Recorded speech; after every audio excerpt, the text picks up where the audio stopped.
welcome to another episode of the Tim Boxeo Show. We'll start this week like we do every week, and we'll give you a disclaimer. This is not your average boxing podcast. If you are looking for a discussion on the fantastic fight between Jermell Charlo and Brian Castano, this is not the podcast for you.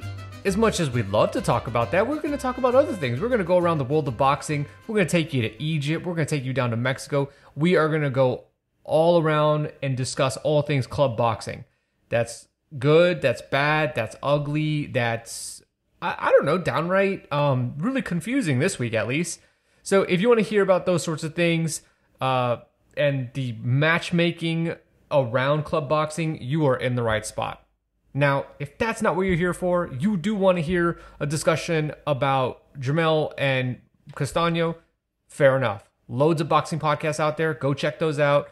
But if you're up for the world of Tim Boxeo, and he's got a big one this week for us, strap in. Let me introduce him. Tim is the TC Boxing Hall of Famer. He is the most reliable guy on Twitter to post just the best and wildest clips from the world of boxing. That is Tim Boxeo. How are you doing this week? Hey, great. How's it going, Angelo? It's going all right. We should give a tip of the cap before we get started to that Charlo fight, though. I mean, I put everything aside to watch that fight. That was fantastic. Can I ask you a question about that? Mm-hmm. Now, you probably think you know where I'm about to ask you, but you don't. I don't have any idea. No. Okay. There are a couple of talking points that I assume everyone, would think. But my question is this, and for anybody that listens to this podcast regularly, shout out to you guys.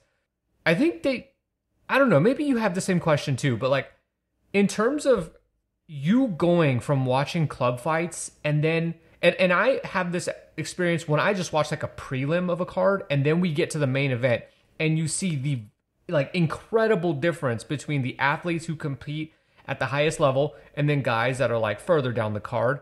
What is that like for you? It's almost like a palate cleanser, really, of you go from, you're eating, sometimes scraps out of the trash, and then you put on a Charlo Castano type of fight. What's that like for you? And then how do you go back? That's a good point. Tim having an existential crisis here is going to end the podcast. I know, we're done. I know. This might be the last episode. Well, if only boxing was that good every single week we tune in. That's what gravitated me to the entertainment of the club shows. It's just not like that every single week, but there's those ones that stick out that you just know are going to deliver, and that was definitely one of them. It's probably similar if you're a college football fan. We'll lose a lot of our international listeners on this one, but you go from that boring early Saturday afternoon, early fall Saturday afternoon, where it's Middle Tennessee State versus Arkansas Akron. Southern or something, yeah, and then later in the day it's whoever, Big Five versus Big Five, whoever. Yeah, then it's you kind of on the same. Clemson versus Arkansas or something, and you're like, oh, okay, yeah, this is different. Yeah, the speed, it's just, it's kind of the same experience. But for me, I feel like we are going from sometimes, and I don't watch nearly as much club boxing as you, and I don't know that anybody outside of King Dinesh does, but you go from what I believe is watching division, not even a division ranked high school team, and then you go to watching the NFL. That may be harsh, but I think in some cases that is probably accurate, and you get everything in between. But it's just, to me, I'm how do you do that? But I think you said it really well, which is that we don't get that type of fight every single weekend. Right. Yeah, no, we hope for that, but it just never comes through that way. Plus, it just fits into the club boxing scene. I love what we watched this weekend on Showtime. The whole show was really good. It's just that, I guess it's two things, and I can't remember, my memory is escaping me, but I can't remember if we talked about this early on in our series or not, but I suppose it's two things. One, it's just a lane that I feel more comfortable, or I get more enjoyment out of, I should say, on a regular basis as a viewer, and I don't have to pay attention to all the reasons why, Charlo will never fight whoever, or Castano will never fight whoever, and I don't have to worry about all that stuff. And then number two, I mean, we've got kind of a smaller, I don't know how to describe what we're doing, what I'm doing or what we're doing in this podcast, but it's like no one really is watching all that stuff and reporting on it. I don't know, see myself as a reporter, but like tweeting about it. So it's just I feel like you are a reporter. Lane. I know, that hurts. And well, not that, but in 2021, the landscape of like media coverage is such that a lot of people have this platform where they're allowed to keep it personal and to interject their own opinions and stuff like that. And I feel like you're one of the few people that reports on this stuff and like legitimately just presents it to people. Like, this is the result. This is what happened. Check this out. And that's how like you have like 100% approval rating. Well, 99. Well, actually, no, it's back to 100. The BWAA unblocked you. So that's a win. You're back to 100. Right. I am blocked by a couple other people, though. I'll have to try to remember. Who would block you? I'll have to try to remember that. Our next show, I'll have to go back and look it up. I've joked to a few people, like, I could see someone following me on Twitter that's into boxing and then, not that, I'm a bigger fan than they are or whatever, but, and then realizing that they've made like this horrible mistake, right? Because their timeline is just flooded with all this stuff. Like, I've joked to other people that I would like to know how many people that follow me on Twitter have me muted, right? But just know every day maybe they're going to check my timeline to see like what they missed of live fights. But just the amount of content that I tweet out might be too much for them. You know what I mean? I don't know. Oh, okay. But you actually, I see right now you have it in the notes. You're going to mention that one of the tropes of the podcast is me saying that you have a high approval rating on Twitter. But anyway, let's get into the story of the week. What do you have for us? Yeah, well, let's just start right with that. It's a good segue, is that like you just said it unknowingly just now, but you've joked before that I have the highest approval rating on Twitter. And I tell people it's probably because I just put, like, just like you just described, I just put information out there, right? People come to Twitter to find like-minded people, right? Correct. They don't come for a debate. They don't want to hear from people that have other opinions. Mm-hmm. So as far as boxing-related Twitter, I probably put out the least amount of opinions of anyone that tweets on a really high, frequent level. I just put information out. I don't really put my opinion to it. Mm-hmm. So I wanted to mention, I'd like to keep that high approval rating. So the point of our discussion today isn't really on the story of the week, isn't really about, well, it's about matchmaking at the club level of boxing. But I don't specifically, even though we're going to use one show as a backdrop to our discussion, I guess I'm not specifically shining a light of indictment on, the promoter, or certainly not any of the fighters that were part of this show, because, fighters just at this level essentially just fight who's put in front of them, 75% of the time, unlike other levels of boxing where fighters have a lot more say into what goes on.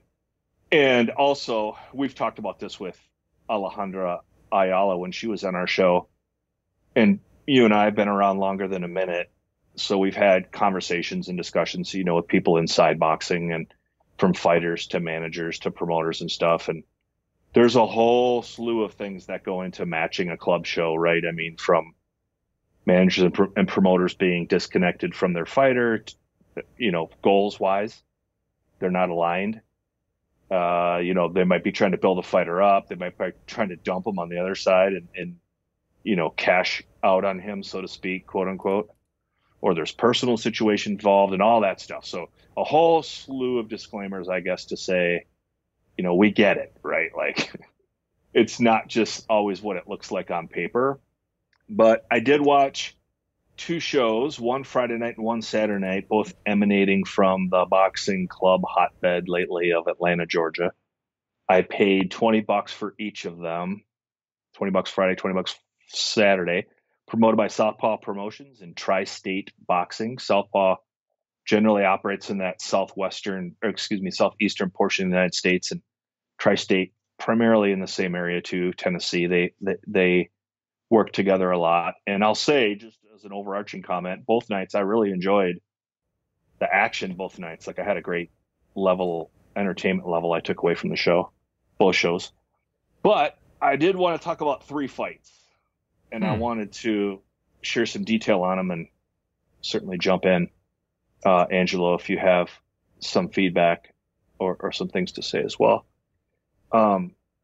Because a couple of them seem to be pretty well mismatched.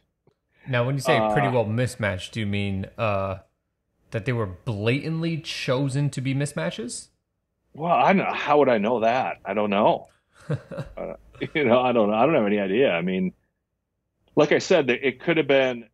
There's so little information out there about the matches leading up to fights, unless a fighter personally puts it on one of his social media platforms. So how would you know if, this is literally a same day replacement for a fighter, as an example, right? I have no idea. But the cool thing I think about our discussion is maybe this will lay a foundation, because I've talked to one or two managers, club level and beyond, that have agreed to come on the show. So this will be cool. We can do like a 2 or 3 part series and get their feedback and even talk about, some of their specific challenges and get into specific matches they've made and stuff. It'll be fun. So let's just start off on a positive. Because I previewed the show last week. Dakari Scott, the heavyweight. I talked to Dakari on a standalone podcast. He moved to 6-0 with 6 knockouts. He had a KO1 of Tennessee's Jaden Booth, who fell to 3-3. And Dakari, really nice kid, really humble, and turns out he's got an eraser for a right hand. Because if you didn't see the knockout, I've got it in the show notes. He put Jaden Booth out cold in one of the best knockouts you'll see, I think, in a number of months. And immediately after the fight, it seemed like his adrenaline was pumping a little bit. They were interviewing him in the ring, and he sounded somewhat frustrated with some criticism he's been getting about not being stepped up. I guess my response to that is the kid's 23 years old, and before the fight was 5-0 with 5 knockouts. Like, how fast do you want to move someone, right? Especially a heavyweight that young. And Dakari's only 5'10". So for me, this was a perfect step up for Dakari, because Jaden Booth going in was 3-2, 6'4", 250-pound heavyweight. And in his last fight, about 2 months ago, he went into Tennessee. And you're going to groan. I think you groaned last time I said Rydell Mays' name. But Rydell Mays at the time. No, not Rydell Mays. It's another Rydell. Was it? And not the high school in Greece. Okay, fair. That went right over my head. I have no idea what you're talking about. All right, so you've never seen Grease? Rydell Mays. The movie Grease. They go to Rydell High. I've expunged that from my memory. Like, I saw that so long ago that it doesn't even exist in my memory bank anymore. Oh boy. I'd be watching it for the first time. You get old, dude. There's only so many compartments to put stuff. You have to eventually start moving those compartments out to the trash can. Yeah, especially when you're cornering the market of club boxing. You need all the real estate in your brain you can get. Oh my God. Can't be musicals or out. Yeah, no musicals. Not that I don't like them. It's just I don't have time for that. All right, so Rydell Mays, when it was 8-0 at the time, went in there and Jade Booth knocked him out. After being on his ass in the first round, Jade Booth got him out in the third round. So to me, this is a really good match. Dakari spoke on my interview with him. He has aspirations soon to get on a show like Showbox or Ring City USA. And, I think that's a good spot for him. And he thinks the magic number is, somewhere near 10, 12 wins. So that was a really, really good, I think, match for a main event. It just so happens that Dakari just put the guy to sleep in the first round. But I have no problem with that. I think that was great. So that moves us to the second fight. Well, I just want to say that, Dakari may have like big power, but what should also be acknowledged is that he set that shot up well, and that was just as much execution as it was raw power. So I just want to give him credit for that. No, it's better said, right? Like when you lay out a guy like he laid out Booth at 6'5", 250, that Booth never saw that shot coming, right? Yeah. And that speaks to what you just said. I was looking at King Dinesh's timeline, and he had like this retweet of some dude getting absolutely, I don't want to say murdered in the ring, but like it looked like a sniper hit him. And that was not a shot that was set up. It was just like the guy winged a hook and he connected. It wasn't like methodical like what we saw from the Mac Truck. Anyway, second fight. Yeah, no, shout out to King Dinesh, the sports king of the world. If there's anyone that watches more live sports than King Dinesh, from sumo wrestling to Muay Thai to the NBA Finals to the first game of the NBA regular season, I mean, that guy is a machine. Okay, so fight two. I don't know where to start with this one. So Georgia prospect DeMichael Harris, who looks very promising, by the way, goes by Triggerman, which I think is an awesome nickname. That is a good nickname. Yeah. I mean, he's 24 years old. He moves to 5-0 with 5 knockouts. He looks really good. I mean, I think this kid's got a lot of potential. He signed in March of 2020 with Greg Cohen Promotions. In one of the strangest fights I think I've ever seen in years, if not ever, takes a TKO 2 stoppage over Devonta Stevenson, who now is 0-5 and been knocked out or stopped 5 times. I think you say that Devontae. Oh, like, Devontae. Like Devontae Adams. Oh, no, you know what? Yeah, sorry. That's a typo on my part, actually, in my notes. I think I tweeted out. Yeah, got it. Roger that. I thought it was literally Devontae with an A, but actually I realized later that I misspelled the kid's first name. You spelled it phonetically and then didn't say it phonetically. Yeah. No, that wasn't even, I write out a lot of things phonetically, especially like the Eastern European names, but Devontae is not one I would need to write up phonetically. Oh my God. This is degenerate. This is spiraling quickly. Okay. So, and it's going to get worse here in a second because it has to be said, and Harris alluded to this in a Instagram story post. It's uncomfortable to say, but there's no other way to say it, is that it did appear that Stevenson is a little person in the fight. And not because Devontae is 6 foot tall, is a super featherweight, but just, I guess, what would be the way to say it? Stevenson's maybe just overall body composition. I'm certainly no doctor, but Harris did tweet out that he fought a little person the day after the fight. So I don't know if that was him cracking a joke, but I don't even know what to make of that. Whether legally and medically defined or not, the size discrepancy in that fight was significant enough to suggest that if you were going to joke about the diminutive size of your opponent, that was totally fine, because that was a huge size difference between the two guys. If you look at the video clip, it clearly looks like this guy is significantly smaller than the Trigger Man. Well, and really, I couldn't get myself out of my own rabbit hole there, but whether or not Stevenson's a little person, I guess pales in comparison. That shouldn't be a better way to say it. Might be that really shouldn't be an issue if the young man wants to be a professional boxer.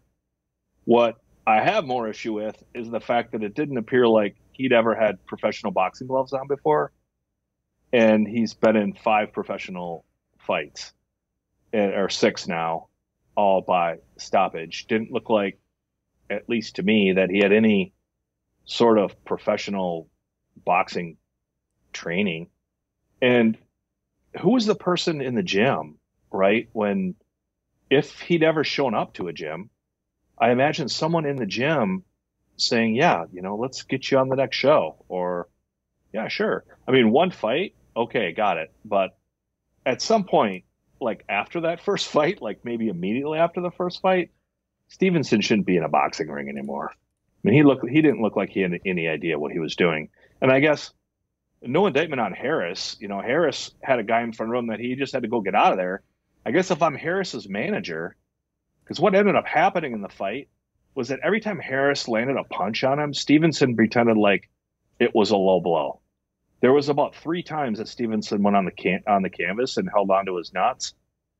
And the 4th time, when the fight was eventually waved off in the second round, it landed in Stevenson, to the back of Stevenson's head almost, and he grabbed onto his balls, and then quickly realized, no, wait, I'm supposed to hold the back of my head, or vice versa. He didn't know what to do.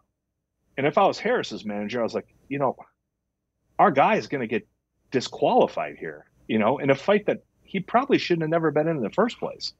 Mm-hmm. So I guess, I mean, it's not even about the commission, because clearly that fight shouldn't have been sanctioned, right? I mean, that goes without saying.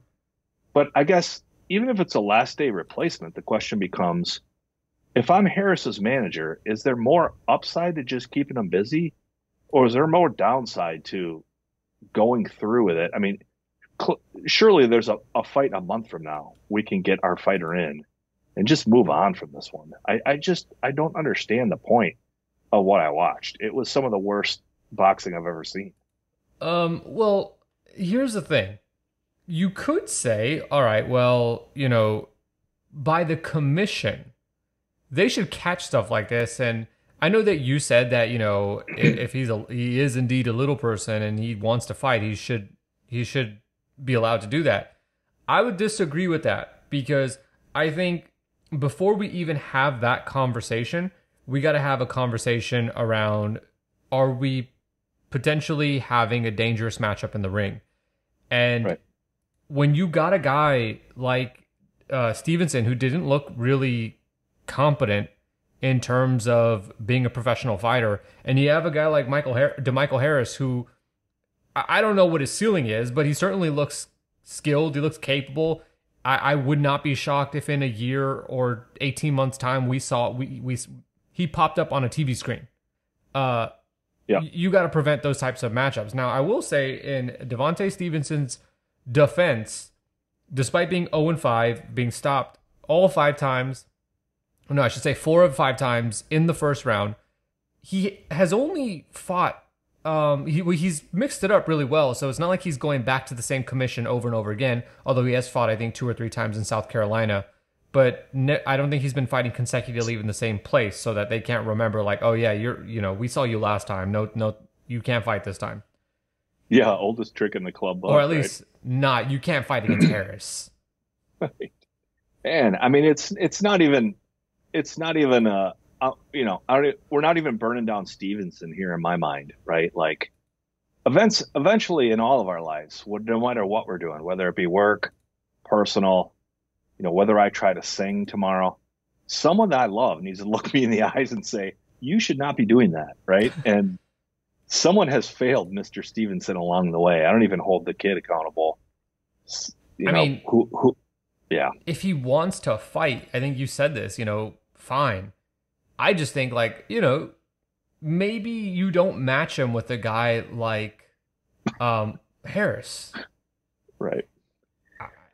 I guess, and that's something we talked about with Alejandro, which is like, you want to have as close to even matchups as possible. But here's the thing, because you're talking about these fights where they may not be very competitive, and I guess it leads us into a conversation about showcases and like, what is a showcase?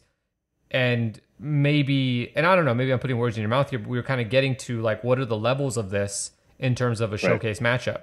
And obviously on the club level, you don't have a huge pool to work with if you're staging a card in like South Carolina and you only have access to local guys. But I would argue that showcases happen all along boxing, even up until you get to like a top rank undercard that's shown on ESPN. There are certainly fights where you look at it and it's like, yeah, this guy should not be in the ring with this other guy. Right. And yeah, it's just done at this level that the levels are just, the disparity between the levels is so much further. It's just that this particular fight, the disparity was like the Grand Canyon, which, like I said, I mean, I guess my biggest takeaway is just more about if I'm managing Harris. I'd be interested if what our listeners have to say about it across the different platforms that we interact on. But I don't think I would have put my fighter in that position. Someone had to have said, "Hey, here's the thing about this guy," right? Anyway, I don't know. Let's move on.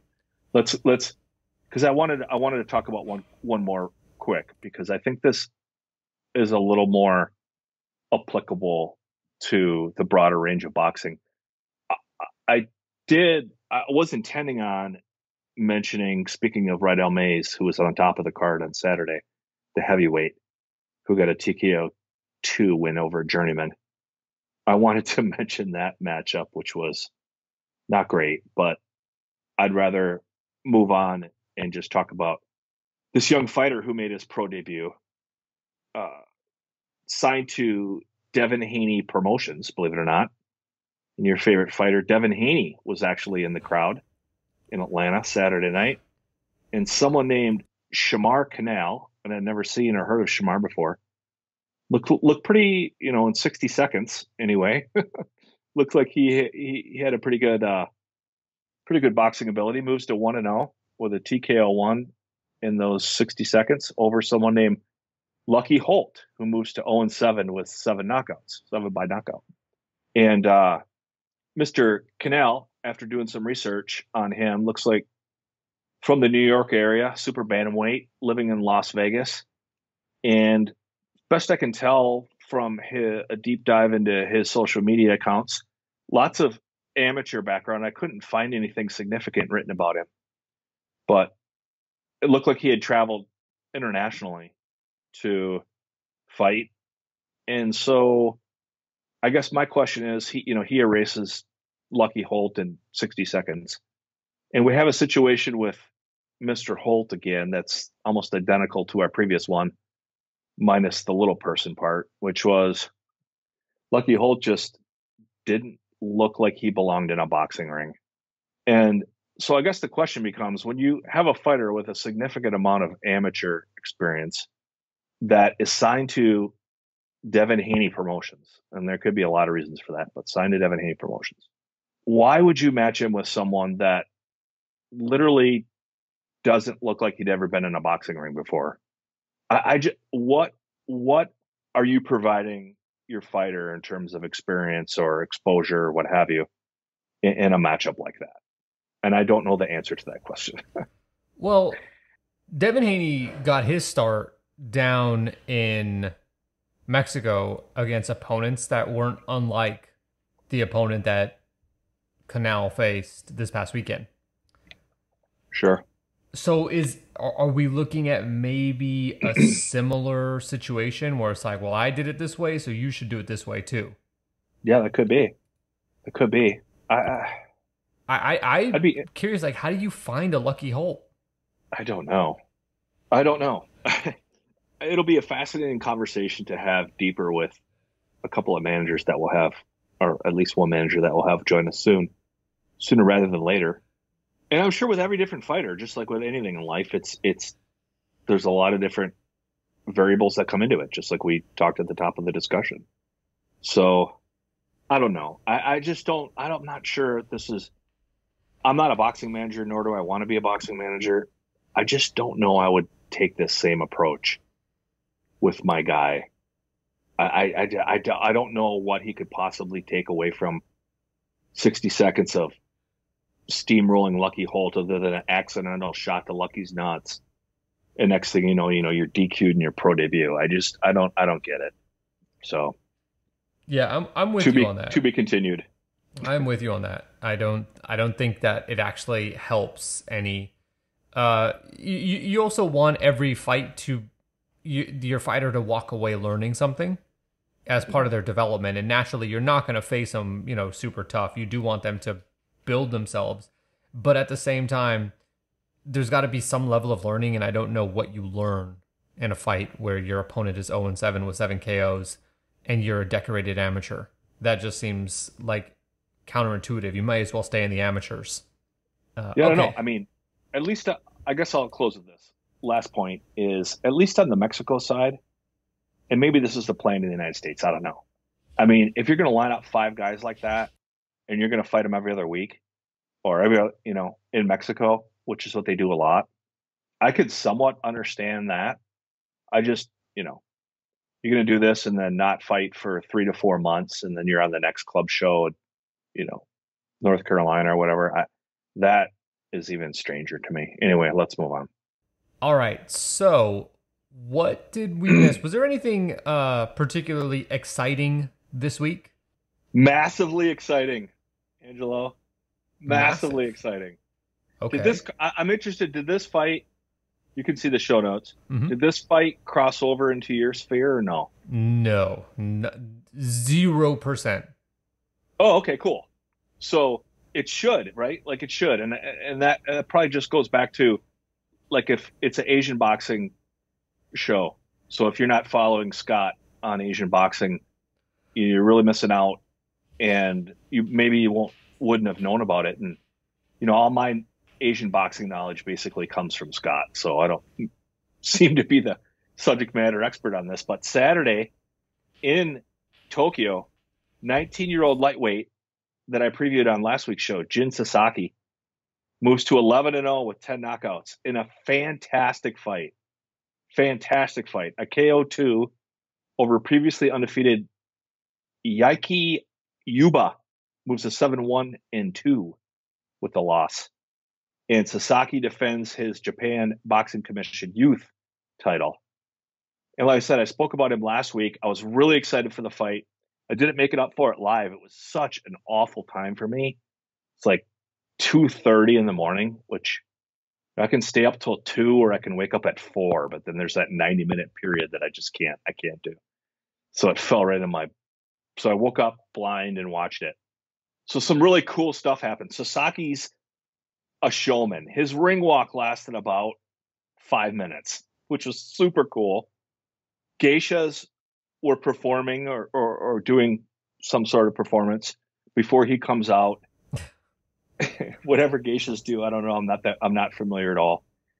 And then 2 geishas accompany him to the ring and do some sort of performance on the ring apron as Sasaki comes in the ring. Sasaki gets in the ring. You know how fighters do their traditional kind of lap around the ring, testing the ropes where they throw their kind of back into the ropes. Mm-hmm. He does this, but every time he throws his back in the ropes, he gets up in Yuba's face and mean mugs him.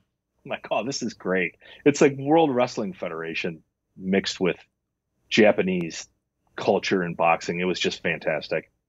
Just overall, I'm fired up. And then the fight begins. Yuba comes out right away. It looks like he's a little bit longer than Sasaki, and he's trying to establish distance. He's pushing his jab out right away from the start. And Sasaki just looks so fired up. Like, he just comes in wildly, like 3 or 4 times, and is lunging hooks, throwing wildly. As early as like 10 seconds into the fight, he's talking to Yuba, talking shit. And it just looks amateurish, like he's in over his head. I mean, at one point, Yuba does the old ole, moving to his side and lets Sasaki run into the ropes.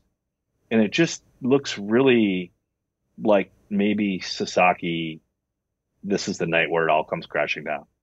And for some reason in this fight, there was no really movement or originality from Sasaki's end.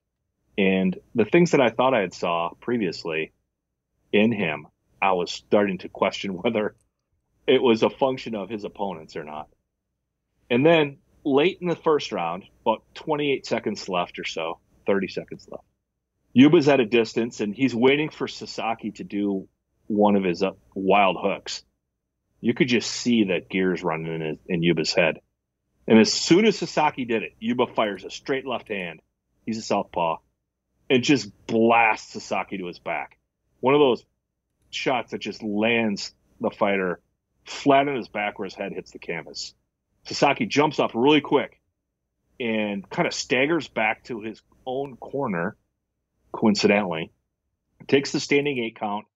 They go to engage again, and then the bell rings. So saved by the bell at the end of the first. The bell rings to start to the second. Yuba immediately fires the exact same punch to start the round and the exact same result. Sasaki lands hard on his back. His head hits. I'm like, gosh, my guy's down twice now in the first, round in 10 seconds. It's wild, though. He looks pretty clear-eyed coming out of this. I was surprised that the next 90 seconds of the second round are kind of dull. Yuba goes in for the kill, but Sasaki just backs into the corner and does the old crab defense and stays in that shell. I shouldn't have said crab defense. More like just stays in the crab shell, I guess. And a couple times peeks out of his shell. And when he did once, Yuba just smacked him with a straight left hand. And, Sasaki's talking shit, looking out of his shell, and gets a crack right in the mouth. Pretty funny. And then not much happens. And Yuba, again, at distance, kind of looks like he's waiting for Sasaki to throw one of his wild shots. Sasaki does, like about to make a third mistake in a row. But this time, Yuba punches with him. And Sasaki immediately comes up with a left hook and absolutely flattens Yuba. I mean, just lays him out completely, almost lifting him up off of his feet, dropping him on his side. Before he even hits the canvas, Sasaki's jumping up in the air. And Yuba gets up, and he is messed up. It's over. He's not going to continue. It ends KO2 for Sasaki in a very sloppy but dramatic potential club fight of the year here as we get to the end of the year. It was just a tremendous bout. Only a round and a half. Only a round and a half. Yep. Might lose some points in the old debate for that, but Sasaki doesn't sound like your typical Japanese fighter. Tell me what you mean by that. Well, he's a little bit brash, a little bit outspoken. My memory of Japanese fighters outside of like Koki Kameda is that's really not what we get from them. Yeah, right. I was going to say we're back to 10 years ago with the Koki Kameda days. And the brothers Kameda. Yeah, I think that's right. He's not in that mold of what we've seen at least the last 5 years of Japanese fighters. And also super cool at the end of the bout, the promoters have in mind what they want next for Sasaki, and they bring in Andy Hirioka to the ring, and they have a little face-off. Our listeners may remember Hirioka, who's fought a couple of times here in the U.S. A fight ago, twice in the U.S. He fought back-to-back, and then he's most recently fought in Japan. But Hirioka fought and beat Ricky Edwards via TKO in the bubble last October on the Inoue Jason Maloney undercard. So a pretty massive step up in class for Sasaki. It'll be for the vacant Japanese light welterweight title October 19th. Unfortunately, from what Scott was putting out on Asian Boxing here a couple days ago, it does look like the fight will only be available to be viewed inside Japan. So we'll have to wait for video of that to come out afterwards. But we'll see. It will be a excellent fight. Sasaki now has lots of holes to fill in the interim till we get to October. But that was a great early Saturday morning fight. All right, and that'll be in the show notes, and quick enough that nobody should not watch that with it only going a minute and a half. What else do you have for us?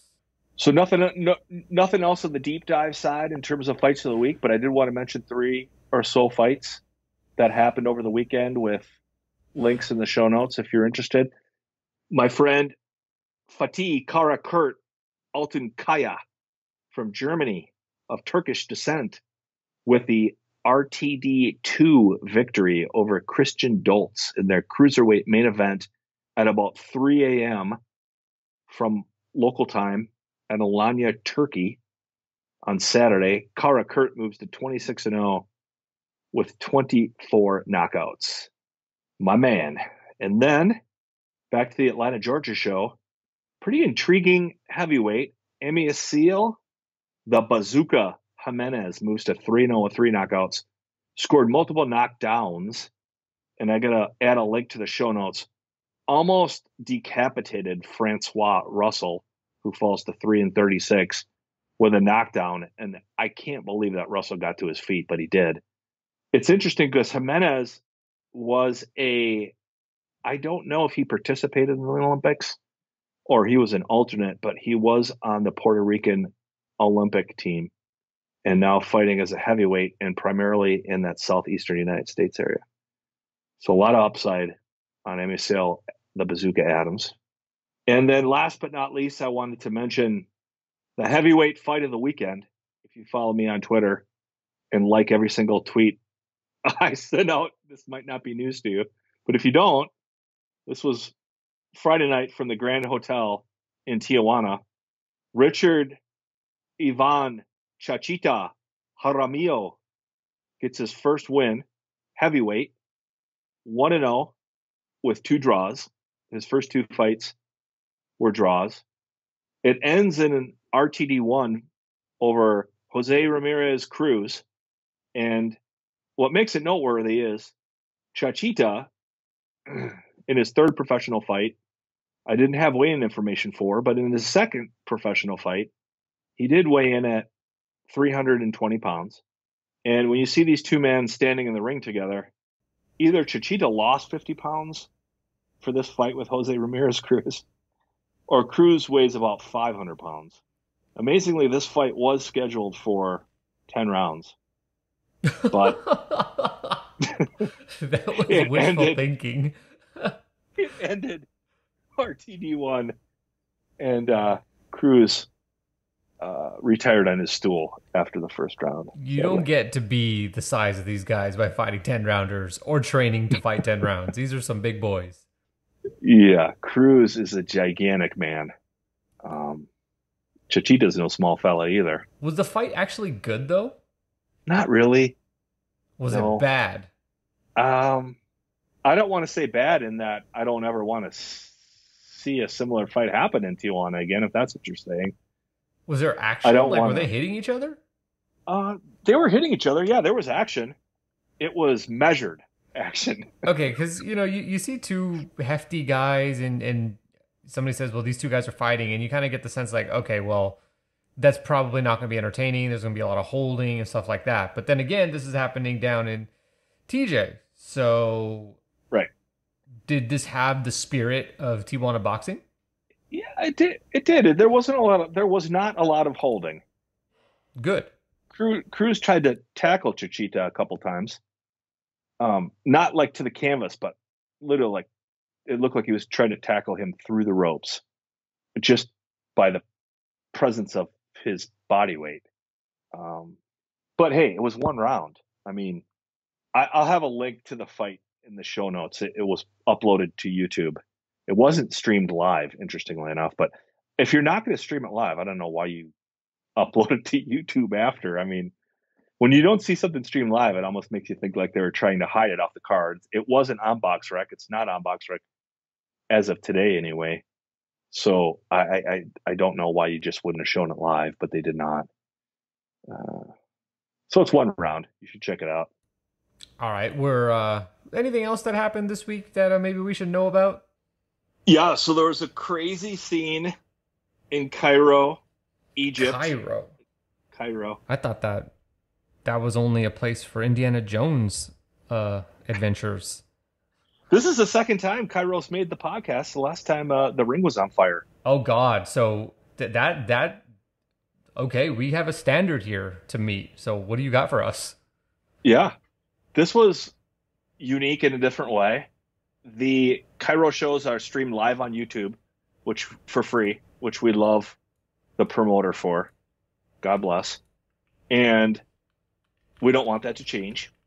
There's a heavyweight fight in Cairo that you want to see, right? I mean, anytime, I guess the lens I view it through is anytime I see a heavyweight fight from a non-boxing country, I am all about it. Like, I will not miss that fight. I've got to see it because you just never know what's going to happen.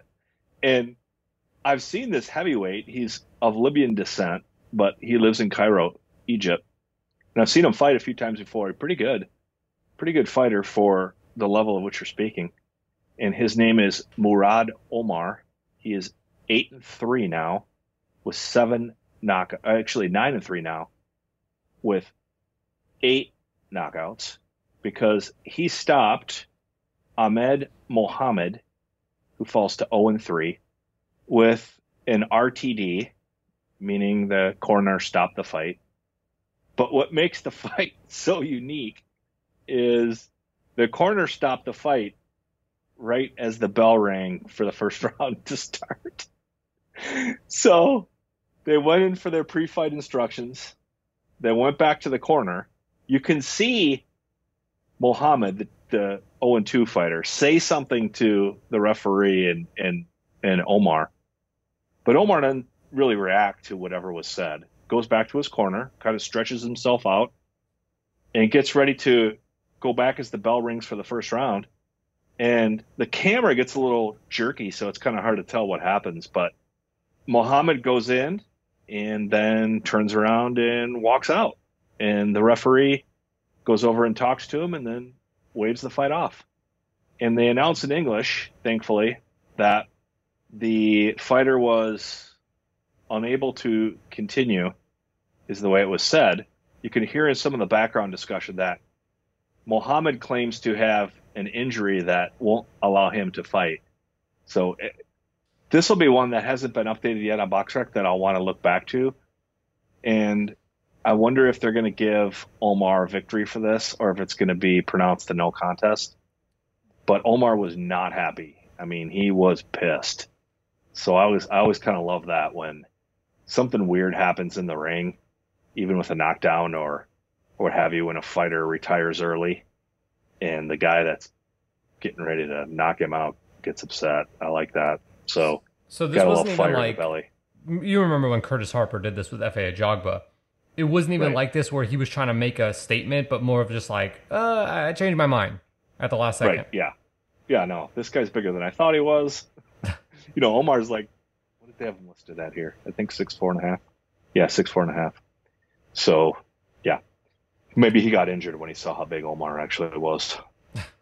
So there's something you don't see every day. Yeah, no, and that clip with Ajagba and Curtis Harper went like super viral. So I imagine when people find out about this, they'll be just as enthused by the guy who decided that maybe I should do something better with my life. Yeah, it wasn't quite as dramatic where, the bell rings and the B-side like runs out of the ring, literally. It wasn't like that, so it doesn't have as much panache to it, but it's a good stuff. Okay, well, what about, do we got any youngsters or any guys looking like maybe they will be leaving the club scene? So I think we have one. He was a main eventer in Poland on Saturday. 25-year-old middleweight named Fyodor Circasian. He improved to 18-0 with 12 knockouts. He destroyed a Argentine fighter who was 43, but had only been stopped twice out of his 33 pro bouts, named Damian Bonelli in the first round. And Circasian, to be honest, looked spectacular.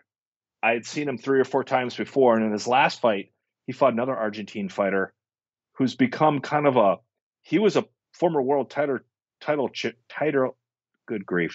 challenger named Javier Mace. Not Boxeo, but Bradley. Everybody. Wow.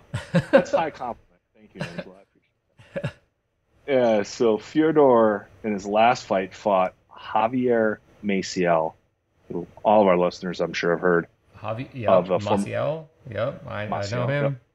former world title challenger who has now stayed extremely busy in the last couple of years, just making the circuit. Fought Willie Monroe Jr., Slava Spooner in Germany like a month ago, not even a month ago. And so he's just fighting everybody at this point. And in that fight, which was Circasian's last bout before this one, he just didn't look great. And, Maciel, pretty durable guy, pretty tough to get out of there. But in this fight, my eyes just got really big. I was like, this guy might have some serious potential. So it all just depends on the dance partner, I suppose. But he stepped in side on Bonelli for a really beautiful left hook that just dropped him, and then he jumped all over him when the action resumed and got the TKO stoppage right at the end of the first round. I really liked everything when I see with this kid. He's been matched really well, I think. He fought Wes Capper from Australia, a real durable guy. Like I said, Maciel, real durable guy. He fought in March 2020. He fought Patrick Mendy, who is a pretty durable guy as well, and got him out of there. Fought Kasim Uma, who has been making the rounds. And, even at the age of 40, Kasim Uma's been a tough guy for young prospects to get out. And are you taking a shot at Gennady Golovkin? I would never do such a thing. Who's good? No, well, the shot would have been who is Gennady Golovkin, but there's the shot. That's the shot. Well, most of his opponents that he's fought, that he's, we cover them on this podcast, so you should know him very well. Well, Circasian stopped Uma, which is not an easy thing to do back in 2019. Uma's got away even at his advanced age to just survive. So I think this is a guy you should definitely mark in your box rec and keep an eye on. We're going to see him in a big fight very soon, within the next 12 months. If BoxRec Gray is listening to this, I think what we need is a view on BoxRec where we could view the guys who have the most losses with the least amount of stoppages, so we could just kind of have a list at our disposal of the toughest guys in boxing, the most durable fighters that are out there. I think we need this. Don't you think? I think we could create it. Surely Gray could run the report for us. Yeah, you would think so. Closed circuit to BoxRec Gray. We need this. I shouldn't have said closed circuit. We just lost half of our listeners that don't even know what that means, closed circuit. Surely the majority of the user base is not Zoomers. I don't know. I have no idea. But yeah, so you're high on Fyodor? Very high. And I've got a love-hate relationship with Poland. I know. I'm as surprised as you, Angelo. I have a love-hate relationship with Poland because most Poland shows that I turn into... Hold on. Something's going on with the sound here. Oh, sorry. Can you hear me? Say something else? How do I sound now? Okay, good. It was doubling what you were saying. Go for it. No, I was saying I have a love-hate relationship with Poland because they actually do a pretty good job. Contrary to our discussion at the top of the show, they do a really good job of matching their fighters. So actually what you end up seeing is just lots of decisions, not a lot of knockouts. Although you don't see a lot of knockouts in general with Polish fighters, just painted with a broad brush. Mm-hmm. But this kid, I think, is different. So we'll see, man. Okay. Now, this brings us to the most popular segment of the podcast, and it is where you shock the listeners with a blast from the past. Who from their past is making their return to the ring this weekend? Is this the listener's favorite, or is this your favorite part, or both? It could be both. Certainly mine. All right. Okay. We're going to get to say a bunch of cool names on this part. I couldn't hold it anymore, so if you follow me on Twitter, I tweeted this out because once I confirmed that this was happening and going through, I just couldn't hold my tongue anymore, so I tweeted out the poster.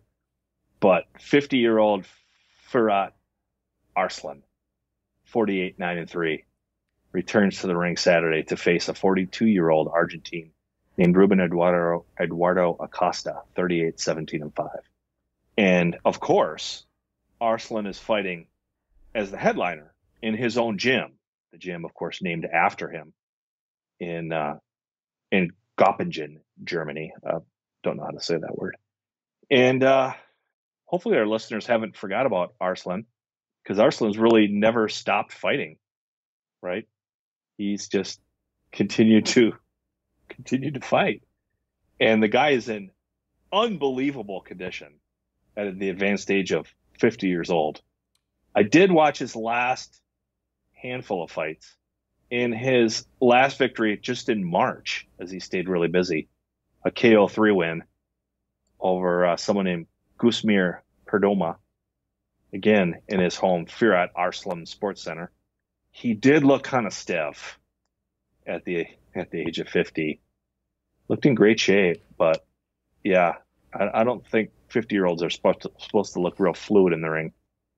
Yeah, if you're going to trying to convince me that Firat Arslan, a 50-year-old fighter with 9 losses, is starting to show signs of age, yeah, I'm probably going to believe that. I mean, this guy has been extremely busy his whole life. Marco Huck, of course, lost to a couple of times, famously. Fought the Dingaling Man way back when. Yeah. Back in 2008, fought Darnell Wilson. Guillermo Jones, that's a pretty cool name on his record. Lost there. Every time he stepped up, he's lost. I don't know if he's got a real kind of stake in the ground win, does he? I don't think so. Doesn't he have a win over Ofalabi? Does he really? I think he might have a win over Ola Afolabi. You're getting my syndrome here. That's a hard name to say. It starts, both first and last name start with a vowel. Okay, I'm fairly sure. Yeah. Hold on. How could I forget? Jeez, I'm ashamed of myself. There's at least half of the folks yelling at us right now. He beat Gregory Dross. Arslan? When Dross was 25-0. Okay, he didn't beat Afolabi. I was wrong about that. They never even fought. What a miss. Like, in terms of like that era of cruiserweights that did or didn't fight each other, and it seems like they all fought each other with the exception of Huck and Hernandez. Mm-hmm. How did Afolabi and Arslan never fight each other? That's good. I have no idea. I wasn't that deep into I was watching these fights back then, but I wasn't that deep in the German scene like I am now. I was just watching the fights. I don't know. I mean, the big question is why I know this stuff. Yeah, it's impressive. What am I doing with myself? Yeah, he beat Zod, who retired as the WBC Cruiserweight champion, beating how do you say, Krzysztof Włodarczyk? Yeah. And then retired, I think it was because of a back injury or a neck injury or something like that. Who? Drozd. Włodarczyk, I have trouble with his name too. Diablo. He actually fought on that card that we just finished talking about in Poland this past weekend. Wait, this guy's still fighting? Yeah, he just fought on this show. He's 39 years old. Yep. Yikes. And he's been in some wars, that guy. Yes. Oh, God. He was in the World Boxing Super Series. Jeez. All right, moving on. Is there anything coming up this week that maybe doesn't feature somebody over the age of 48? There's so much on this weekend that I had to kind of pare this back. So let's just go rapid fire and a whole bunch of stuff instead of digging too deep into anything. But we should start with mentioning all the way back on episode 4, we did a story of the week on 21-year-old light welterweight power puncher Shinard Bunch. And Shinard Bunch is the co-feature Friday night on Showbox, of all places, from Grand Island, Nebraska. If you've never been to Grand Island, Nebraska, I would suggest not traveling to Grand Island, Nebraska for this show. Once you get west of Omaha, it's like terminal velocity. You're only going one direction and you can't turn around. So there's not much out there. Midwest wisdom from Tim Boxeo. There you go. So Bunch, pretty significant step up in class. Yeah. Versus 17-0, 22-year-old from Detroit. Genosel, Figueroa, Boca Chica. Fantastic. This might That be should a be a hell of really a good fight. fight too, because Boca Chica was already featured in a very good fight earlier this year on Showbox. We are going to learn really, really quick whether Bunch loves his power or there's a lot more to him than that. And he knows, I mean, the kid's a, Philadelphia fighter. He's not been raised in, shout out to Iowa, Nebraska, where this card is. He's not raised in those gyms where it's a little tougher to get sparring. So Shinar Bunch has been in the ring, I'm sure, with some significant levels of talent at this point of his career, at least in the gym, even if his record, other than Cameron Carrillo, which we talked about back in episode 4, needs a little bit more juicing up. So we'll see how this goes. This is a massive step up for him. And I think, like, in the spirit of Showbox, this is right there where you have a guy in Boca Chica who I thought, like, there was a lot of hype for him, but I didn't think he was that impressive in his Showbox debut. I think it was his debut. But his Showbox fight that he had in February, I believe it was, I wasn't that impressed with him. And then Bunch looks like he's got murderous power, and we don't quite know what the rest of his game looks like. I really like this fight. I'm looking forward to it. Yeah, it should be good. Showbox, let's face it, rarely disappoints. And we've got at least 2 fights on this card that should be really good. Okay. All right. Now, I don't want to bury this one any further, so I'm going to mention this one because I always like to tip the cap to folks that some call journeymen on this show, thanks to previous folks that we've talked to, we're going to call road warriors. We have a road warrior fighting in the UK this weekend. And if our listeners aren't familiar just by his name is, you'll immediately look him up when you hear his record, because Kevin McCauley in the UK is fighting this weekend. And Kevin is a middleweight. His record is 15 wins, 209 losses, 14 of those by stoppage, and 12 draws. And he is fighting a debutant named Tom Rafferty in a 4-round bout on Saturday. I've never heard of Tom Rafferty, but Tom Rafferty better know how to fight. And I hope he's got a whole lot of amateur experience, because Kevin, this could be our shot. Kevin is on a 21-fight losing streak without being stopped, and is fighting the first time in 2021. Overall, he's on a 55-fight losing streak, which we hope, and we need all the listeners of the Tim Boxeo show to join us in some rousing support of McCauley, because we got to break this 55-fight losing streak. 25 fights without a stoppage. McCauley is a specimen. This guy's a maniac. Is this going to be on one of those Fight Zone cards? No, Fight Zone is on a short hiatus for a couple weeks within the UK. They are showing a show from Latvia this weekend. They picked it up because, they promise boxing every weekend. So it's pretty cool that they picked that show up that would otherwise we wouldn't be able to see. But they'll be back in, I think, 2 weeks back in the UK. Again, shout out to Fight Zone. Some of the best $4 a month I spend in terms of my overall boxing subscriptions. And then back to last show, folks, don't forget that Boston Boxing Promotions is back Friday night from Windham, New Hampshire, free on YouTube with BoxRec Gray on the mic. And I didn't ask BoxRec Gray if I could share this, but I'm going to ask for forgiveness instead of permission, so I'm just going to share it. I did get a sneak peek. They're selling boxing trading cards at the show this weekend in Windham for the people that attend. And BoxRec Gray is actually on one of the trading cards. Oh, wow. BoxRec Gray has his own Boston Boxing Promotions trading card that he gave me a brief peek at.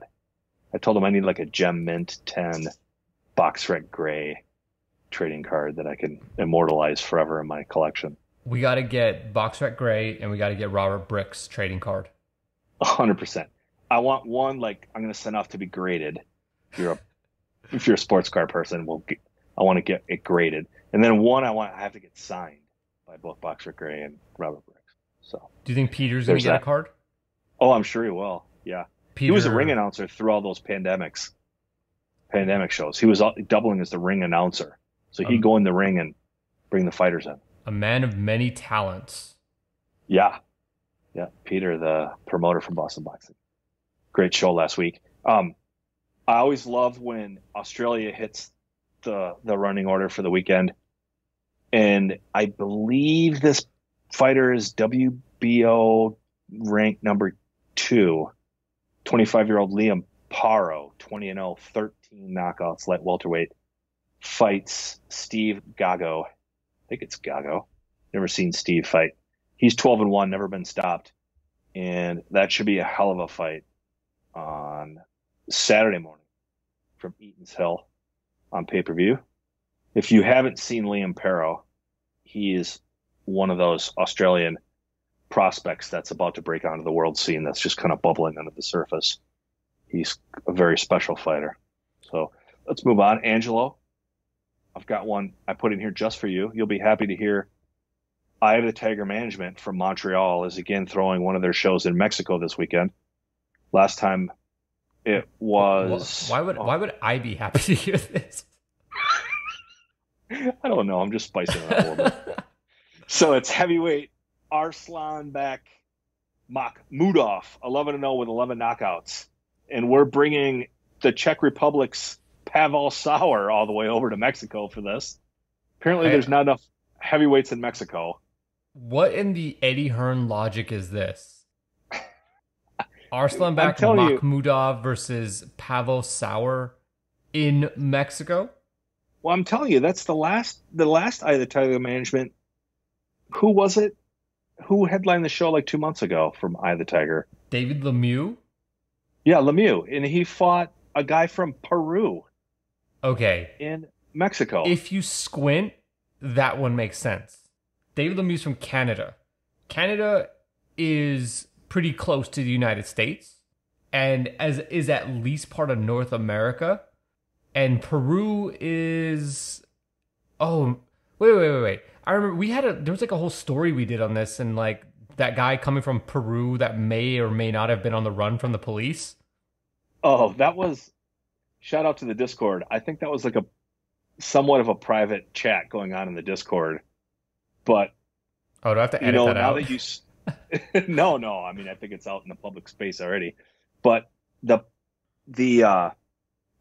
my train of thought just blew up. But the reason why that rang a bell to me was because I thought we were going with that is that Peru fighter apparently is based in Mexico now. His name's escaping me. So that does pass the squint test. But I mean, Makhmudov's based in Canada. I mean, David Lemieux's in Canada. But what about the Czech Republic? That's not close. Well, I don't think it's part of our continent. That's what I'm saying. I mean, I know what they're doing, right? We both know what they're doing. I mean, they can't throw shows in Montreal because of the pandemic, so they're throwing in Mexico. I get it. Pavel Sauer's been relatively active in the Czech Republic. I mean, he's not a fighter that's, bouncing around the United States and Mexico fighting. He's fighting in Europe. So I don't know. There's literally a million heavyweights that Makhmudov could have found. There's got to be some internal tie between Sauer and the promotional outfit, would be my guess. Yeah. I mean, it makes sense that Eye of the Tiger is doing these shows here, and I guess nothing so far sticks out as like really bad like it did last time, where the matchmaking definitely looked like Alejandra did not do a once-over on their card. Yeah, no. I mean, I don't even know if it was in TJ where Alejandra had like jurisdiction, but you know what I mean. And this is really the only fight on the show. There's just some debutantes running out the show. Anyway, I just got a couple more to mention real quick. Yeah, this next one is so you. One more to mention. Why? Why would you say something like that? Because you really like this, and I really don't get it, but you don't get it? No. It's BKFC 19 Friday night. You don't like bare knuckle fighting? No. Wow. Okay. I don't see what the appeal of it is. Like, it's boxing, but not really boxing. Yeah. I mean, I think it's just the blood and the violence. To some Well, degree, that's on all of our lists for boxing at some level, right? It's different levels for everyone, but well, who's fighting this week? okay. So I'm sure everybody knows, but BKFC 19, the headliners Paige Van Zant versus Rachel Ostovich, and there's two other female fights. So the top three fights on the card are female bouts. Britain Hart, who just beat Paige Van Zant in Van Zant's bare knuckle debut, and then Taylor Starling, who's been featured on Bare Knuckle Fighting Championship previously, is also on the show, and she was in a pretty bloody war. I've really come to the conclusion through bare knuckle fighting that women are just tougher than men Whoa. because some of the women I've seen fight in these bare knuckle promotions are off the charts, off the charts. Am I a simp if I Tough. say that I think Paige won her first fight? I kind of thought I watched it. I was really looking forward to it. I kind of thought she did too. I'm just kidding. I, I, I don't really have a strong take there, but oh, you don't? I was saying like I think well, same thing with Paulie Malignaggi way back when with Lobov, whatever that guy's name is, Artem Lobov. I just think they're going through initial growing pains in bare knuckle in general in terms of how to score these things. that makes sense. Can I mention one off the cuff too? Yeah. Speaking of bare knuckle, I don't know if I shared this with you, and because I just said Artem Lobov's name. You know who's fighting Artem Lobov in a bare knuckle fight July 24th in the Ukraine is Firat Arslan? 2012. Who? Firat Arslan? We should get it. Yeah, that would be fantastic. No, 2012 Olympic silver medalist, the man known for his ring entrances, Denis Baranchek, is fighting Artem Oh. Lobov in It's a bare amazing that knuckle that guy fight. got a silver medal. If you've actually watched that guy fight ever. Well, he is an Olympic silver medalist. We cannot take that away from him. Well, I mean, unless they could, It but does say something that he's known more for his crazy ring entrances than he is for his fighting. yeah, I mean, I don't know. Bare Knuckles making moves. That's the thing that I will give them. They're making moves. They're getting themselves in a position to be something that is like accepted. So I'll give them credit for that. I mean, they've definitely gotten my attention with the Paige Van Zant thing. I'll probably check it out. This is Friday. Well, I don't know. Showbox is Friday. I'm not like you, Tim. I don't do the multiple screen thing if I can help it. Hmm. Okay, I don't got that kind of that's attention fair. span. No, I understand. That's all I got this week. Oh, well, we should also say that, and we'll talk about this more a little bit later, but our guest today, who we are going to bring on in just a minute, Rasheen Brown, he is fighting in Atlanta on Boxing TV pay-per-view, which is a streaming service, right? It is. Sorry, I was so excited to get to our discussion with Rasheen. I forgot to shout out his actual show. Yeah, it's actually bxngtv.com, but the link's in the show notes to click on and purchase. I think it's $14.99. It's well worth it. I have yet to feel. Y'all know if you're a listener how many pay-per-views I've purchased. I've never walked away from a Boxing TV pay-per-view and felt like I haven't got my money's worth. And Rasheen's on there. There's a bunch of other young prospects from the Philly area, as they generally try to keep them tight with. It'll be a good show. You'll enjoy it. All right, well, let's get to our interview with Rasheen. We now welcome on Rasheen Brown. He is 9-0 with six knockouts. Rasheen is from Philly. He's a southpaw. Rasheen, welcome to the podcast. Thanks for having me. All right. So I guess to start, can you kind of like give us your origin story? Like, when did you start boxing? And then, yeah, let's just start there. When did you start boxing? I started boxing when I was about 7 years old. Had my first fight, my first amateur fight at like 9 years old. Won a few national titles young. I won the Silver Glove Nationals 2 times in a row. I won Ringside World Championships, the National POW, And I went to the National Golden Gloves 2 times and went to the finals once. Okay. When did you have, like, what was the moment in your life, if you look back, where you kind of realize that you went from somebody who boxed, and I'm sure, like most kids, they play a sport when they grow up and all that stuff. When was a moment for you, though, when you realized, like, I'm actually really good at this, and this is, like, my future, this is what I'll do going forward, versus, like, I just do it? I think it was when I started to get a little. When I was younger, I was always like a smaller kid. I was always small for my age and stuff. But when I started to get a little older, like 17, I started boxing a lot of pros, and I always did real good with them. And that's what made me start really taking it real serious. And when I turned open class and stuff. So that was And that's what made me like start 5 taking it years serious. ago. You're only 23, right? Yeah, yep. What pros were you sparring? I was sparring pros like Antonio DeBose, Stephen Fulton Jr., Dynamite, Christian Cardo, people like that, like the main pros in Philly. Yeah, obviously most listeners will be well aware of Stephen Fulton, who's a world champion now. And so you Yep. were sparring him with what? You were like 16? Yeah. What was that like? That's the Philly way, isn't it? Yeah, it was good when we first started sparring when I was young. He would just like work with me, but then as I got older and bigger and stronger, it became more competitive and we was good work for each other. So he was going easy on you at some point, and then he realized, like, oh, no, I gotta take Yeah. this guy serious. I think that's how it was with all the pros I sparred.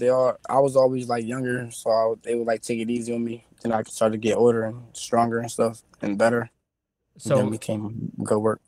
so you're 23 years old now. How would you describe, like, if somebody's never seen you fight before, what can they expect when they tune in? I really don't even know. I don't even know what to expect from myself. I had to go in there and just adapt to whatever's in front of me. I just adapt to anything. So I might go in there and box. I might start out, boxing. Then I turn it up and start to sit there and bang a little bit. I might box the whole time and just not get hit. You never know. I'd be prepared for whatever. Looking at your box track, it looks like you've probably never really lost a round in your career. And I guess that's a pretty good mindset to take in there when you're facing a bunch of different levels of opponent, to just call it in the ring. You fought everywhere. You fought in Philly, you fought in Oklahoma City, and then you fought in, I think it's TJ?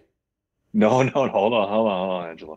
Sonora. This is one of my favorite spots, La Terraza. I would love to hear Rasheen, like, what is it like, the difference of going from, fighting at 2300 Arena to La Terraza Sports Bar? Like, what is that? What is the vibe in Sonora? Because I watch those shows on Facebook. It looks wild there. Yeah, it is. It's a big difference. It's kind of like a club, and it's like we just fighting in front of people, just like there's local people just walking around, just coming there and just watch us. It's way different than fighting in the city. It's crazy. It kind of feel like an amateur fight for real, because like people just there's no entrance, like no coming out to music or nothing. We just the fight over, the next bout just come in the ring and fight, and that's it. You just come in the ring and just fight, like amateur fight. How did you land at a specific? Sorry, Angela. How did you land it specifically at La Terraza? Does someone you work with have a connection to those folks in Sonora? Yeah, Cornflake, he's the he's the promoter for the fights, and we know him, and he got us on his cards. Oh yeah, he fought down there too before he went back to the big stage here recently.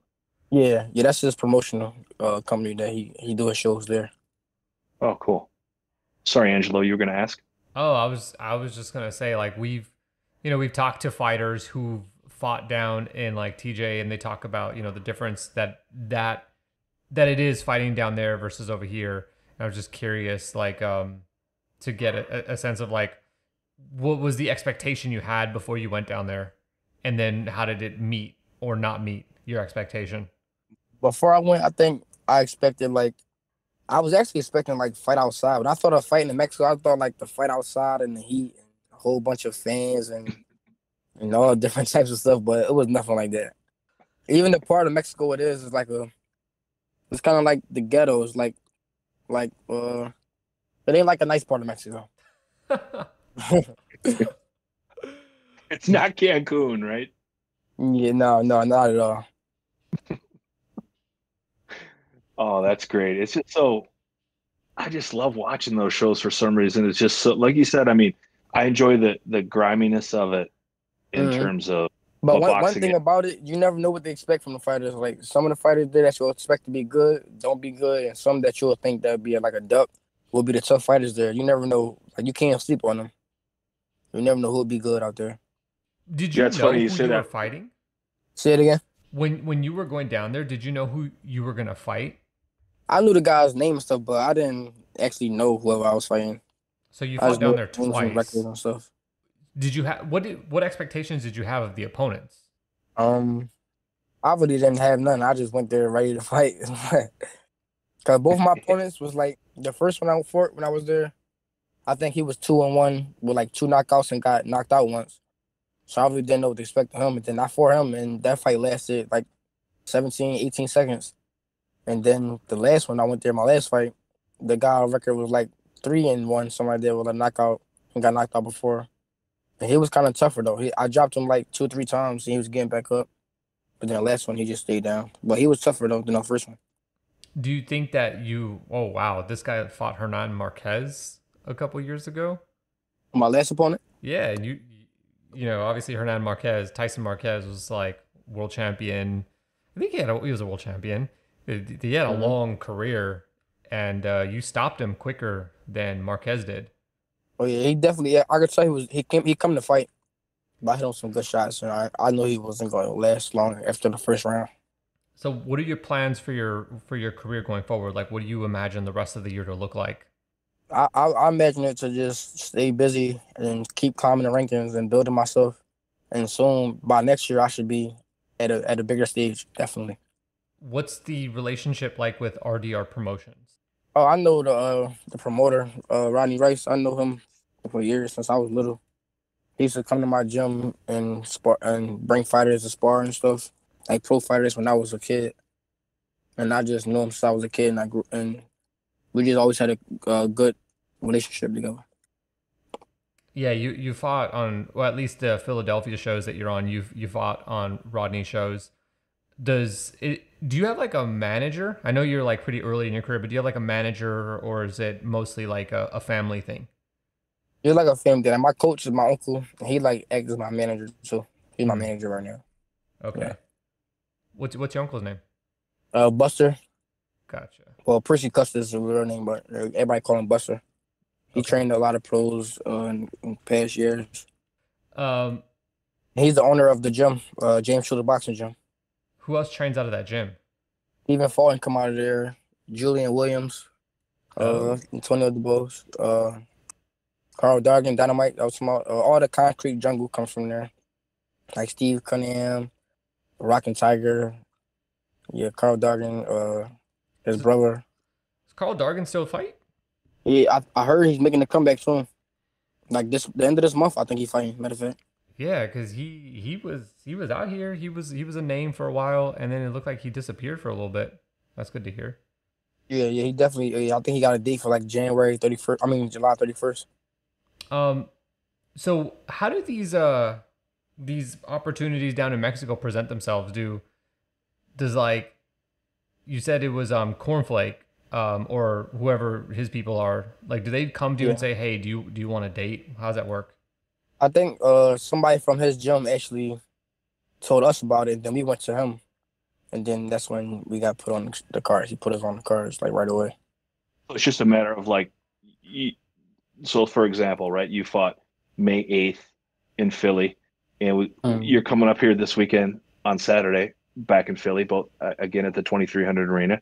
So you fight May 8th, and you're back at it for a couple weeks, and you're like, yeah, what the hell? I'll stay busy and go to Sonora and take a fight. Is Yeah, it pretty as simple as that? yeah. Well, actually, we had that fight scheduled like before the May fight even happened. Like we had both fights scheduled at the same time. Oh, gotcha. And right now, I think I got something like that going on now. I'm supposed to be going back to Mexico to fight August 28th after this fight. Damn, yeah, right away. Yep. That's great. So with the Olympics coming up, a few years ago you decided to turn pro, but did it ever cross your mind that maybe you would try to like work the amateur game and maybe make the Olympic team, or was your plan always to be a pro? Uh, I think I think after the 2016 Olympics, because I was too young for that Olympics. Hmm. I think I did already decide. I wasn't sure, like I didn't actually make a decision, but I did want to turn pro like in the next 2 years.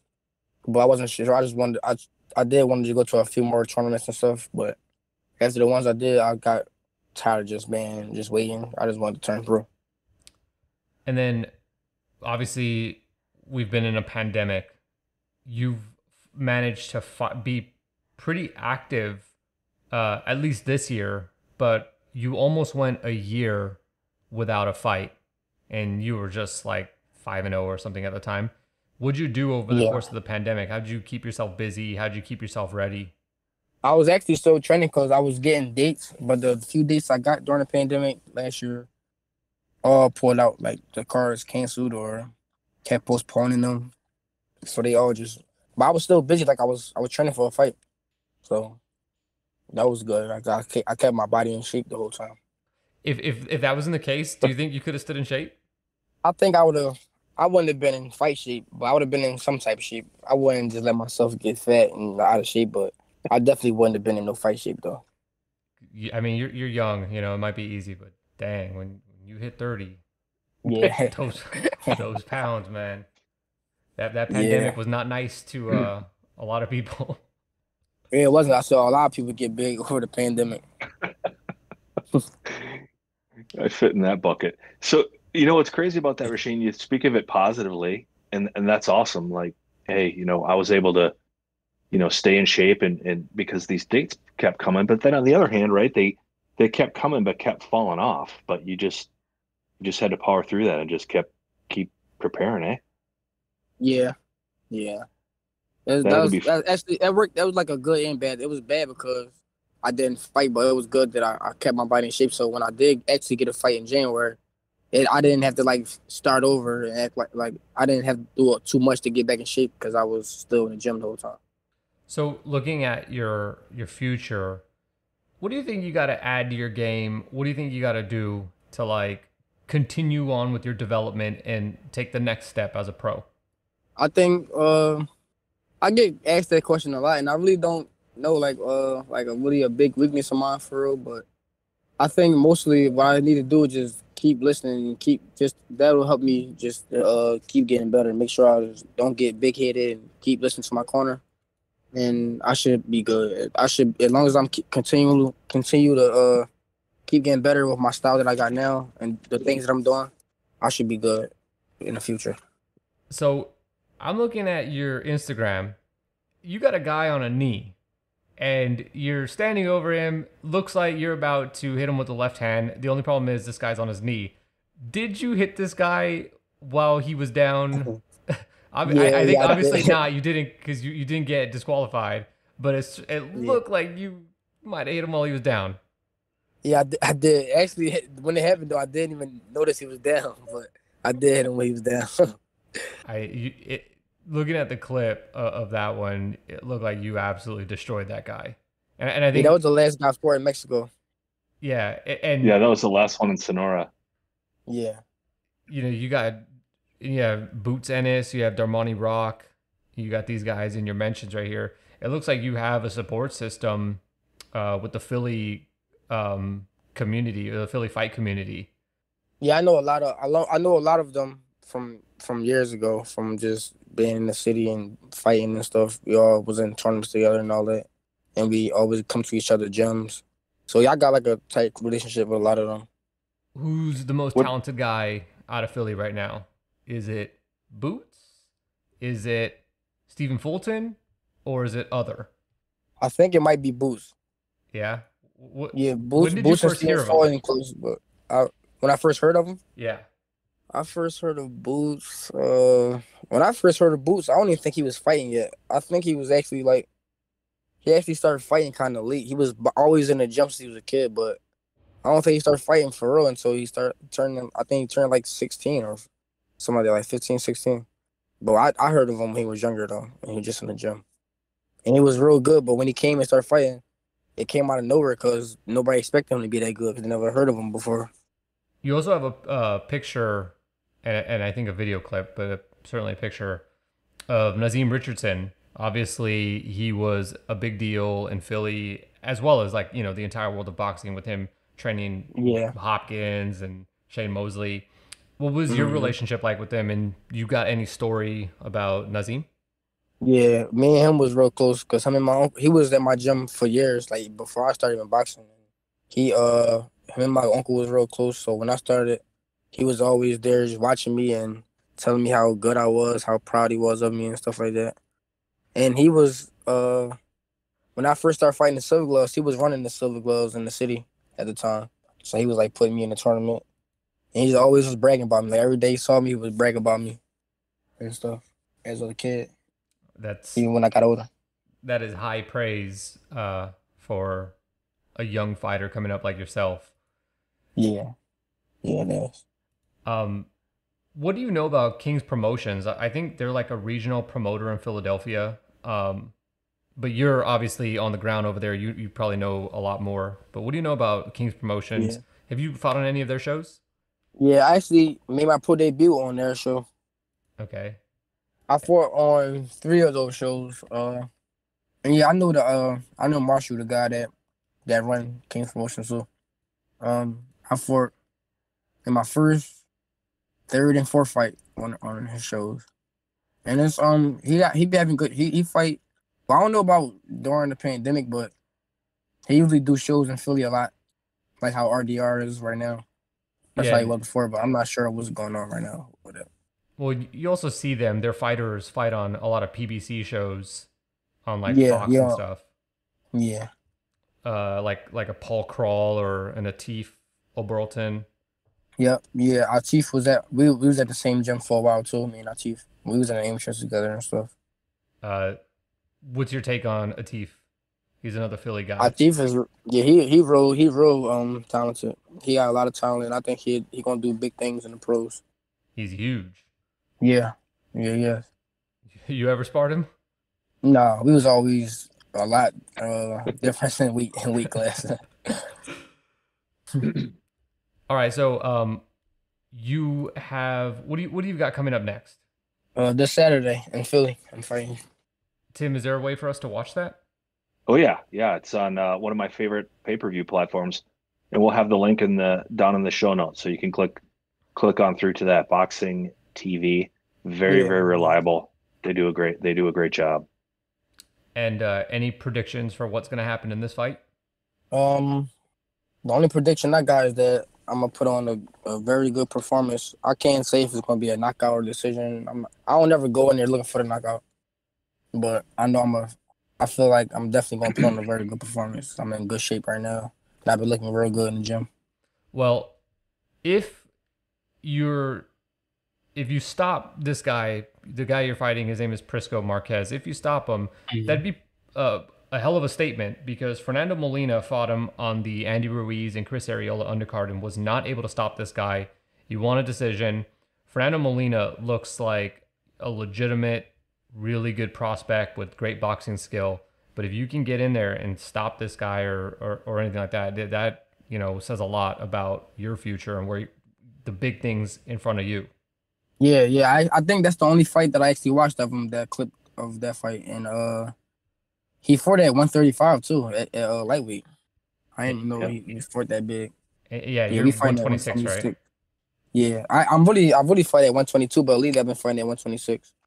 Do you think ultimately you will get down to 122, or is you just gonna make 126 your home? No, this fight I was supposed to go back to 126 or like 123, but my opponent I had first the fight at 122 pulled out. So then we got this guy. We actually like 3 people. We went like three different opponents that pulled out. So then we just got this guy and moved back up and wait. All right, well, thank you so much for coming on. We will definitely be looking forward to your fight this weekend, and we'll be watching. And the last time we talked to a fighter, and then they went off and fought the next weekend, they scored a pretty devastating knockout. So we'll be counting on you to keep the streak going. Yeah, I appreciate you guys. Yeah, thanks a lot. So that is Rasheen Brown, 9-0, 6 knockouts, fights this Saturday. What is the platform called, Tim? BoxingTV.com. Oh yeah, I like that one. Yep. All right. It's good. Thanks, Rasheen. Thanks a lot, Rasheen. Thank you. Good luck. Thanks a lot. All right, that was our interview with Rasheen Brown. Tim, to wrap things up here, any final thoughts on the week or the weekend or interview with Rasheen? Anything you want to say? Yeah, I just want to take an opportunity to thank everyone. I know last episode we talked about the launch of the new Patreon community, and I just want to thank everybody who's come over and signed up. We've had our first ever Patreon exclusive podcast. There's 15 or 16 posts, videos, polls, everything else within the Patreon timeline. And it's been just a really fantastic start. I can't thank everyone enough. I really appreciate it. I'll be recording a Patreon exclusive podcast tomorrow, previewing some other things about the weekend. And also for this podcast. Thanks everybody who's taken the time to listen and rate it and review it. We really appreciate it. And with that said, thank you so much. If you have the time, please go give the podcast a good rating, give it a review. Shout out to God, I don't remember his name because I'm unprepared, but it just came across my attention again. Somebody wrote an article about the top boxing podcasts. You know that our podcast right here was number 1? I did know that. Well, I think that came across one time or another. I think it came a week or two ago. Did I mention it on the podcast? You did not. Well, now I am. Number 1 rated boxing podcast. Now, I'm pretty impressed with that. I've had another podcast for several years. We've never been number 1 in anything, as far as I know. So it's a pretty nice feeling. But thank you guys so much for continuing to support the podcast and leaving ratings, reviews, signing up for the Patreon, all that stuff. So thank you guys for listening. We'll be back next week with a brand new episode.